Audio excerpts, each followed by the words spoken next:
Assalamualaikum warahmatullahi wabarakatuh. Baiklah, saya Yusren dari kelas SI 5E dengan NIM 1914100099. Di sini saya akan menjelaskan tentang mata kuliah rekayasa perangkat lunak. Pada slide 9 yaitu terdapat gambar 3 batasan manajemen proyek. Manajemen proyek yang berhasil berarti harus memenuhi 3 sasaran, yaitu lingkup, waktu, dan biaya, dan memuaskan sponsor proyek. Apa itu manajemen proyek? Manajemen proyek adalah penerapan pengetahuan, keahlian, alat bantu, dan teknik pada aktivitas proyek untuk memenuhi kebutuhan proyek. Yang selanjutnya yaitu kerangka manajemen proyek. Di sini terdapat 9 knowledge area dengan project portofolio dari project 1 sampai project 6. Kemudian mengalir ke enterprise sukses. Di sini juga terdapat stakeholder needs and expansion.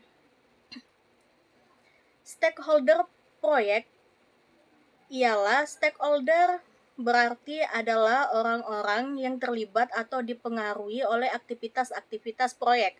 Stakeholder mencakup yaitu sponsor proyek, manajemen proyek, tim proyek, staf pendukung, pelanggan, pengguna, dan pemasok. 9 bidang pengetahuan manajemen proyek yaitu bidang pengetahuan adalah kompetensi utama yang harus dikembangkan manajer proyek. 4 bidang pengetahuan inti mengarah kepada tujuan proyek spesifik, yaitu terdiri dari lingkup, waktu, biaya, dan mutu. 4 bidang pengetahuan yang merupakan alat pencapaian tujuan proyek yaitu SDM atau sumber daya manusia, komunikasi, resiko, dan manajemen pengadaan. 1 bidang pengetahuan yaitu manajemen integrasi proyek, mempengaruhi dan dipengaruhi oleh semua bidang pengetahuan lainnya.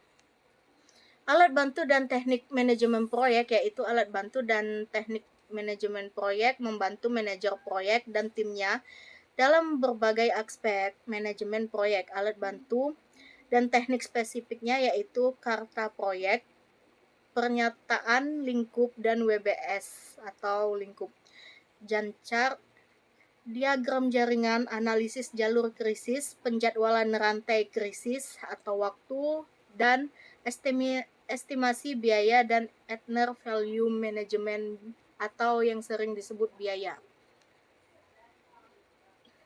Faktor keberhasilan proyek yaitu terdiri dari 10. Yang pertama, dukungan eksekutif. Kedua, keterlibatan pengguna. Ketiga, manajer proyek berpengalaman. 4, tujuan bisnis yang jelas. 5, lingkup yang diminimalisasi. 6, infrastruktur perangkat lunak standar. 7, kebutuhan dasar yang mantap. 8, metodologi formal. 9, estimasi yang handal. 10, kriteria lain seperti Miltoness, perancangan yang tepat, staf yang kompeten, dan kepemilikan. Peran manajer proyek.